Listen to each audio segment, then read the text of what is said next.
A paz do Senhor, povo de Deus, louvado seja o nome do Senhor Jesus Cristo. Mais um Desperta Crente, receba essa palavra no poderoso nome do nosso Senhor Jesus Cristo. Sexta-feira, dia que o Senhor preparou para glorificar o nome dele, 12 de janeiro de 2024. Glória a Deus por esse dia. Você é grato, você é feliz, você glorifica a Deus por estar vivo? Nós temos que aprender a glorificar mais ao Senhor pela vida, agradecendo a Ele pela saúde, agradecendo a Ele por estar de pé, pela família, pelas lutas, pela dificuldade. Só tem luta, só tem prova, só tá passando por lutas e por dificuldade quem está vivo. Quem está morto já não tem problema nenhum, mas quem está vivo, então glorifica a Deus pela vida, amém? Então vamos lá, capítulo 8 da carta aos Romanos. Como eu falei, é um capítulo poderoso, né? Que tem vai nos trazer um autoconhecimento muito forte, muito grande para as nossas vidas. No capítulo 7, nós vamos ver que Paulo fala bastante sobre o eu. O eu está no auge ali, o eu, né? A carne do homem está no auge ali no capítulo 7. Mas já no capítulo 8, Paulo começa a trazer para nós o novo homem guiado pelo Espírito Santo. O capítulo 8, Paulo mostra o Espírito de Deus no auge, o Espírito Santo no centro, né, da vida do homem que nasceu de novo em Cristo Jesus. Então, nós vamos entender isso aqui. O homem que nasce de novo em Cristo Jesus, ele é guiado pelo Espírito Santo. Carta aos Romanos, capítulo 8, amém? Vamos lá? A epígrafe está dizendo, o Espírito guia os filhos de Deus. Aleluia! Então, os filhos de Deus é guiado pelo Espírito de Deus. Que Espírito é esse? O Espírito Santo. O que trouxe Jesus à vida dos mortos é o mesmo Espírito que habita em mim e em você, amém? E para ser filho missionário, tem que ter o Espírito de Deus. Se não tem o Espírito de Deus, não adianta, somente é uma criatura. As pessoas têm o hábito de dizer, a mania de dizer, e confirmam até, e muitos afirmam até, que todos os homens são filhos de Deus. Não, meus irmãos, todos somos criatura. Filho de Deus nós nos tornamos quando aceitamos Jesus Cristo como o Senhor em nossa vida. Quando aceitamos o sacrifício vicário de Jesus naquela cruz. É só aceitar, missionário? É só dizer que é um cristão? Não. Também é seguir a vontade do Senhor. É morrer para o mundo e nascer para Cristo. É andar com a certidão de óbito no bolso. Morto para este mundo e vivos para com Deus. Então a gente precisa entender um pouquinho mais. João escreve no Evangelho de João, no capítulo 1, verso 12, você lê ali, você vai ver, ali cai por terra toda essa contradição que muitos dizem ser filho de Deus. Olha só, verso 12, ó. Mas a todos os quanto o receberam, deu-lhes o direito de se tornarem filhos de Deus. Ou seja, aos que creem no seu nome. Você está entendendo? Efésios capítulo 1, verso 5. 1 João 2, 23. Não vou estar lendo porque o assunto é outro, mas estou dando referência para você ler depois. Então você lê lá que você vai ver. Para ser filho de Deus, tem que aceitar, crer no nome de Jesus Cristo, ter fé em Jesus Cristo, aceitar Jesus Cristo, caminhar os passos, andar nos passos de Jesus. Para quê? Para que nós recebemos o direito de ser adotados como filhos, enxertados nessa videira. Nós éramos a videira brava e fomos enxertados em Jesus quando aceitamos o sacrifício dele na cruz por mim e por você, amém? Então não perca tempo, entregue a tua vida a Jesus, porque fora dele só somos criatura, com ele somos filhos de Deus, e o filho está próximo do pai, amém? Um homem não vai abrir a porta da sua casa para um estranho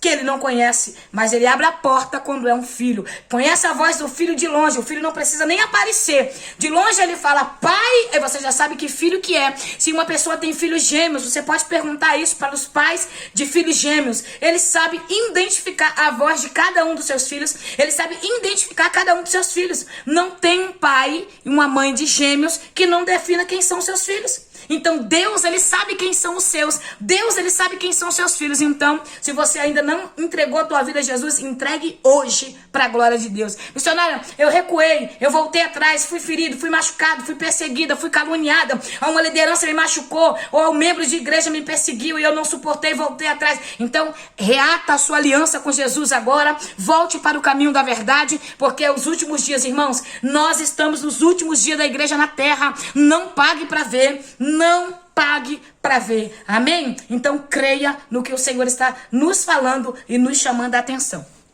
Capítulo 8 da carta aos Romanos, eu dei uma introduçãozinha bem de leve por cima ontem, bem rápida, né? E agora nós vamos entender aqui o que o capítulo 8 está nos trazendo para crescimento espiritual. E nós iremos até o verso 17. Se der, eu passo. Se não der, vou até o verso 17. E você me acompanha aí. Eu creio que você está lendo o capítulo 8. Amém? Vamos lá. Portanto, agora não há nenhuma condenação para os que estão em Cristo. Falei muito sobre isso ontem. Então, não há condenação para aqueles que estão em Cristo. Como eu falei no capítulo 7, Paulo mostra o eu, a carne do homem. Ele vai usar um exemplo de um casamento. Ele vai mostrar na lei que a lei é o marido, né? E a esposa sou eu e você. A esposa somos nós. Aí Paulo vai usar um exemplo tão forte, mas eu até anotei aqui para mim não esquecer. A analogia que ele usa desse casamento, ele vai mostrar, apresentar a lei. A lei é o homem perfeito. A lei é o homem tão perfeito que ela não morre. E nós somos o quê? Falhos, inconstantes, errantes, negamos a Deus com as atitudes. Então o que acontece? Como a lei é o homem perfeito, ele não aqui na analogia de Paulo, tá? Não morre, então era necessário que a esposa morrer. Então a lei, o homem que é a lei, ele não morreria para a esposa novamente se casar. Então o que acontece? A esposa morre. Então, se eu for presa, eu vou usar um exemplo assim, tá repreendido em nome de Jesus. Mas se eu for presa e condenada, vamos supor, eu sou condenada a 50 anos de prisão. Mas se eu morrer, a lei já não tem mais autoridade sobre mim, eu tô morta, acabou. Então a lei não tem mais autoridade sobre quem tá morto. Então Jesus, ele cravou naquela cruz todos os nossos pecados e nós morremos ali na cruz com ele. Então a lei, ela não tem mais domínio sobre mim, sobre você, sobre os judeus. É isso que Paulo estava explicando para eles ali, entendeu? Então entenda isso, o marido é a lei que veio apontar o pecado. Paulo está dizendo, olha, eu não saberia o que é pecado se não fosse a lei, do verso 7 em diante do capítulo 7. Eu não saberia. Então o que a gente conclui? A gente conclui que se não fosse a lei, a gente não sabia o que era pecado. Nós íamos continuar no pecado sem saber o que estávamos fazendo. Então a lei veio para nos mostrar o erro, para nos mostrar o pecado. Aí por isso que ele usa a cobiça. Por que ele usa a cobiça? Porque dificilmente um ser humano não tem cobiça no coração. A cobiça é inveja. A cobiça faz a pessoa querer o marido, querer o casamento, querer a casa, querer o carro, querer os bens, querer ser a pessoa, querer falar igual, querer o cabelo, querer a roupa. Isso é uma cobiça. E o que tem de crente cobiçador, que gosta de cobiçar o que é dos outros, que quer o que é dos outros, invejosos, caluniadores, que fazem tudo para roubar a identidade da pessoa. Então Paulo usa o décimo mandamento para falar da cobiça, porque vai resumir quase todos, né? Porque a pessoa que tem cobiça no coração, inveja, ela faz qualquer coisa para alcançar o seu objetivo. Então quando você vai lá para Êxodo, é para Êxodo, meu Deus, não, acho que é Deuteronômio, deixa eu ver se eu marquei, é Êxodo mesmo. Êxodo capítulo 20, você vai ver ali os 10 mandamentos que o Senhor vai dizer, não matarás, não roubarás, honrarás teu pai e tua mãe para que teu dia na terra prolongue, guardais o sábado, né, o sabate do Senhor, e trabalhais 6 dias, 7º descansar, e ali ele vai dando ali direções. Só que homem nenhum podia cumprir esses 10 mandamentos, assim como não podia cumprir as 613 leis da Torá. Então Paulo está explicando que Jesus é o homem perfeito e ele veio cumprir toda a lei, ele não veio revogar, como eu falei em Mateus capítulo 5, verso 17 ontem. Ele não veio revogar, ele não veio destruir a lei, ele não veio destruir os profetas, tirar a autoridade daquilo que o Senhor deu aos profetas. Não, ele veio cumprir. Aleluia, ele vem fazer aquilo que eu não posso. Ele vem fazer aquilo que você não pode. Então por isso a lei foi cumprida nele. Se você ver aqui, o verso 4 diz assim, ó, para que a justa exigência da lei se cumprisse em nós, que não andamos segundo a natureza carnal, mas segundo ao Espírito. Então a lei tinha uma exigência e Jesus cumpriu a lei. A exigência que a lei tinha, Jesus cumpriu. Você está entendendo? Então vamos lá, o verso 5 em diante está dizendo, os que vivem segundo a carne, olha só, tem a mente voltada para as vontades naturais da carne, da natureza da carne. Entretanto, os que vivem de acordo com o Espírito têm a mente orientada para satisfazer o que o Espírito deseja. Então presta atenção, faz uma análise aí da sua vida agora. Quem que você tem alimentado? Quais são os seus desejos? O seu desejo sempre inclina para as coisas da terra? Sempre inclina para o materialismo? Sempre inclina para o desejo da carne? O seu desejo é sempre estar em ambientes que alimentam a sua carne? É estar no meio da glutonaria. A glutonaria é quem come muito, quem tudo que faz é estar no meio de comida. o seu desejo é ir num culto de adoração ao Senhor, ou ficar trabalhando até mais tarde, ou passear no shopping, ou ir pra praia. O seu desejo é levantar em pleno domingo de manhã, se ajeitar para 9 horas você está na igreja para estar na EBD, ou você tem prazer de levantar cedo, preparar tudo para o churrasco, para poder ir pra praia. É isso aí. Você vai parar para analisar quem você tem alimentado mais. Então quem vive segundo a carne tem a mente voltada para as coisas da terra, para a natureza carnal. Quem tem a mente voltada para as coisas da terra, a mente é voltada para a carne. Agora, entretanto, quem anda no Espírito, nesse momento, nesse tempo, quem anda ligada no Espírito Santo, vive orientado. Você sabe o que é isso, irmãos? A orientação do céu é ser orientado por Deus. É satisfazer o que o Espírito deseja. Você não satisfaz a sua carne, mas a vontade de Deus. Você não dá vazão à sua carne, mas dá vazão à vontade do Espírito Santo que habita em você. Sabe qual Espírito que habita em você? É o Espírito Santo. O Espírito que habitou em Jesus, que trouxe Jesus à vida depois de 3 dias de morto por amor a mim e a você. Pensa, trouxe Jesus novamente dos mortos. Você acha que ele não vai nos levar para a eternidade e nos trazer novamente para a vida eterna com Jesus? Pois o modo de pensar da carne é, verso 6, morte, mas a mentalidade do Espírito é vida. Aleluia, aleluia, e paz. Você está entendendo? Pois o modo de pensar da carne é morte. A gente só tem desejo que mortifica a gente, que mata a gente. Não é mortificar para o bem e para o mal. Ó, quem alimenta a carne tem desejo de fumar, tem desejo de beber cachaça, tem desejo de se drogar. Quem alimenta a carne, quem tem uma mentalidade carnal, ele só pensa em sexo, prostituição, ele pensa em farra, em esbórnia, ele pensa em tudo aquilo que degrada, que leva o seu corpo à morte, que tira dele a vida. Pode observar, irmãos, eu digo pra vocês, hoje o meu corpo o meu corpo hoje sente o resultado da minha vida promíscua, da minha juventude, né, antes de conhecer Jesus. Hoje o meu corpo sente o que eu fiz com o meu corpo, os maus tratos que eu fiz com o meu corpo quando eu não conhecia Jesus, as bebidas, os cigarros que eu fumei, a vida promíscua que eu tive. Hoje o meu corpo sente. Então, o pecado, a carne nos leva para a morte. Mas a mentalidade que anda em Cristo, do Espírito, nos traz vida e paz. Gente, isso é maravilhoso.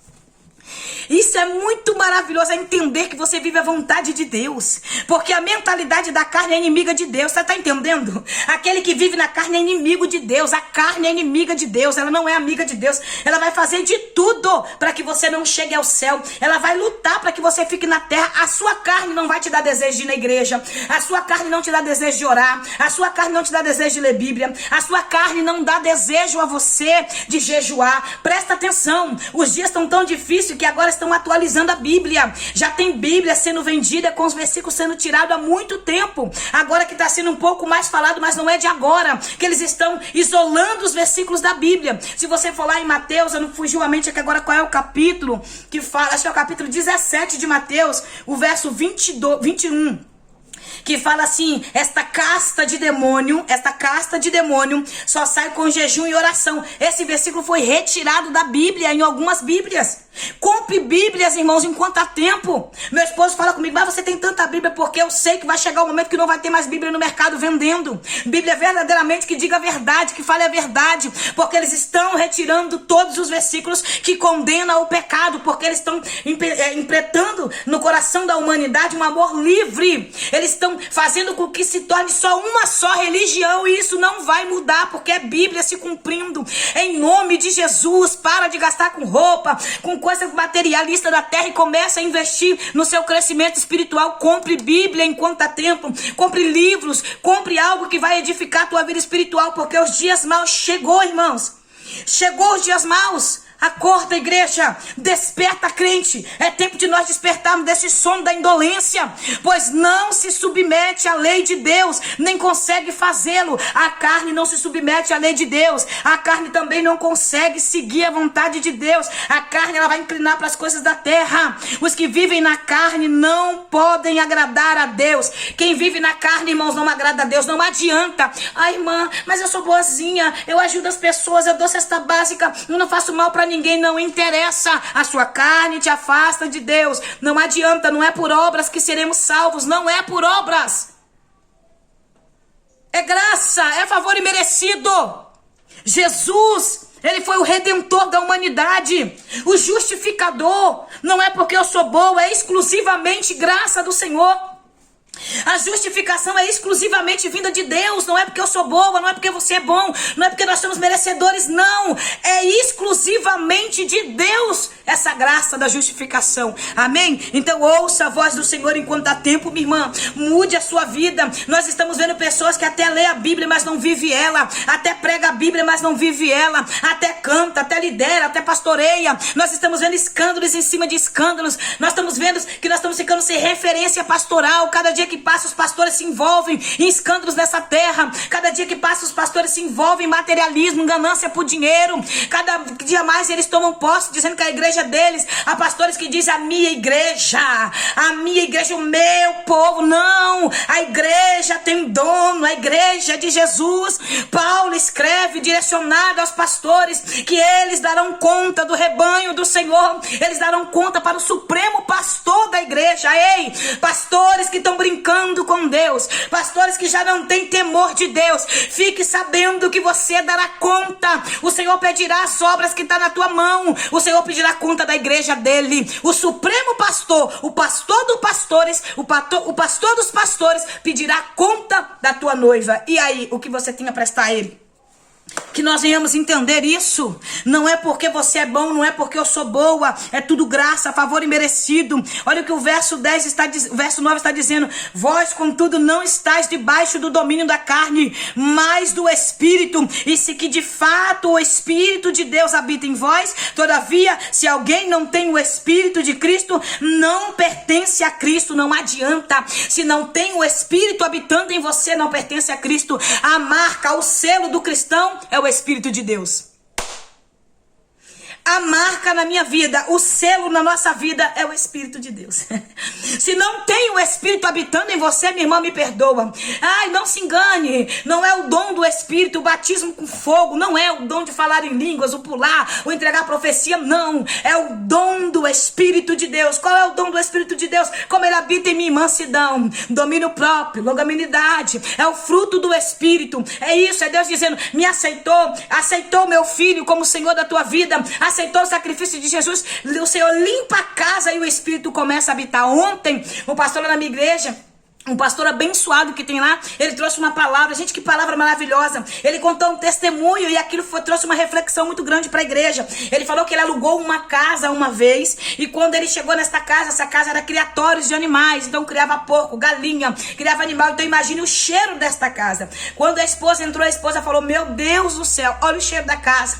Aí diz ele que virou para ela e falou para ela assim, olha, a casa tem o cheiro do antigo dono, mas agora ela vai ter o cheiro dos novos donos. Você está entendendo? O cheiro do pecado não vai ficar mais na tua vida, porque agora quem habita é o Espírito de Deus. É isso que Satanás não quer deixar a gente entender. Nós vamos exalar o bom perfume de Cristo, nós vamos ser cheios do Espírito Santo, então a casa vai ser limpa, aquele cheiro, aquele odor do pecado vai sair e vai ser cheio da graça, da presença, de vida, de paz, de longanimidade que só o Espírito de Deus traz. Nós vamos ser cheios da presença e do bom perfume de Cristo. Então essa casa aí, esta casa aqui tem o cheiro do céu, tem o cheiro do dono desta casa, que é Deus, que é Jesus Cristo. Amém? Então não se engane, você foi escolhido pelo próprio Deus e você já não está mais debaixo do domínio da carne, você não está mais debaixo do domínio do pecado. Entenda isso, coloca no teu coração, a carne não tem domínio sobre você, porque quem domina você é o Espírito de Deus, o Espírito Santo. Então quem é de Deus é guiado pelo Espírito de Deus. Presta atenção, eu estou lendo para a gente dar um encerramento aqui, que já está chegando já a hora de encerrar. Porém, se Cristo está em vós, pois se Cristo está em vosso corpo, está morto por causa do pecado, mas o Espírito vive por causa da justiça. Então é por justiça de Deus.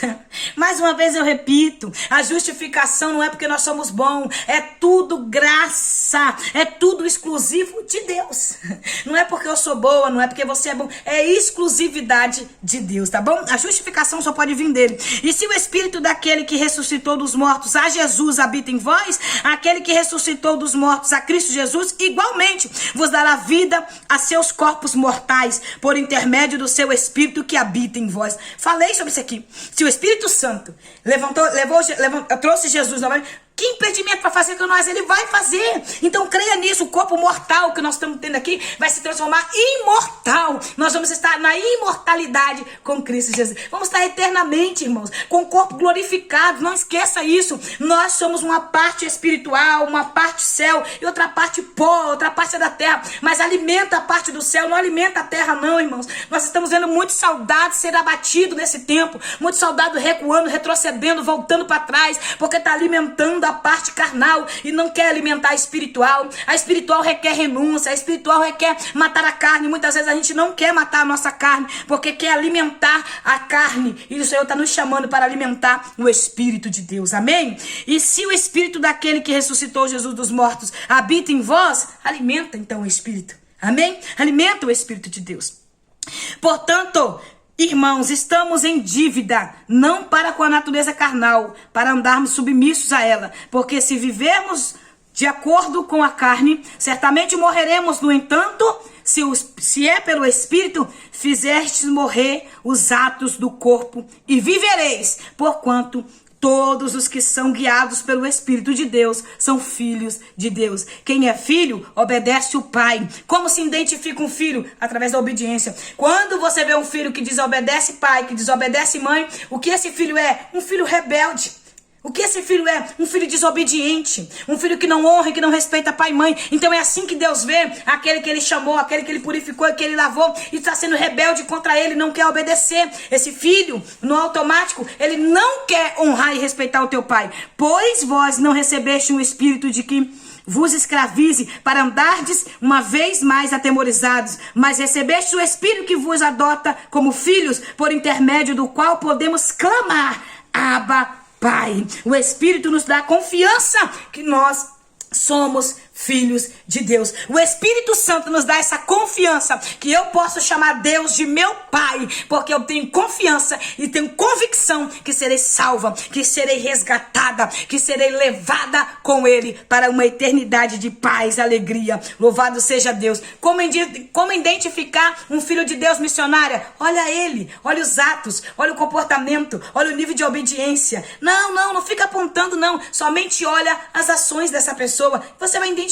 quem é o servo do Senhor. Sabe qual é o nosso problema? A gente está indo muito com a aparência, com o externo, com o que está fora. Com rastada a saia no chão, com a blusa grande, a manga. Não se engane. Estamos criticando pessoas, estamos apontando pessoas e esquecendo que o que vai mostrar quem são filhos de Deus ou não é a vida, é a mansidão que carrega, é o amor que carrega, é a justiça de Deus na sua vida, é Deus com ele e com ela. Nós precisamos voltar mais a nossa vida para o Espírito e ser guiados pelo Espírito. Então ore pela presença do Espírito Santo na tua vida. Ore para que Deus te dê graça e misericórdia e te encha dia após dia muito mais dessa presença gloriosa do Espírito. O próprio Espírito testemunha ao nosso Espírito que somos filhos de Deus. O verso 16 e agora o verso 17 para encerrarmos. Somos filhos, então também somos herdeiros.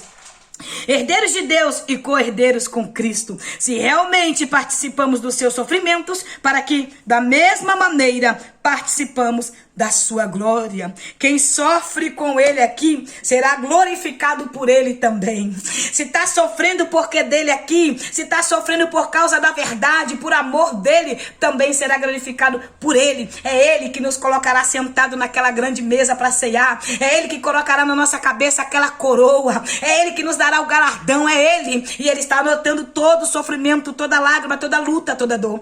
Jesus, quando veio ao mundo, encarnou aqui na terra como homem, como eu e você, ele veio como como unigênito. Ele veio como unigênito, o Filho de Deus, o único Filho de Deus ele veio. Mas quando ele voltou ao céu, ele voltou como primogênito, o primeiro de muitos. Aleluia! Toma posse da salvação, minha irmã. Toma posse da vida eterna, creia nisso. Jesus te resgatou com preço de sangue. Você é herdeiro do céu, você é herdeiro de Deus, porque nós temos Jesus na nossa vida, nós somos co-herdeiro com ele. Então creia nisso no nome de Jesus. Amanhã nós voltamos no verso 18, que vai falar sobre o sofrimento atual e sobre a glória futura que virá. Então, até segunda-feira, porque amanhã é sábado, não vou gravar vídeo.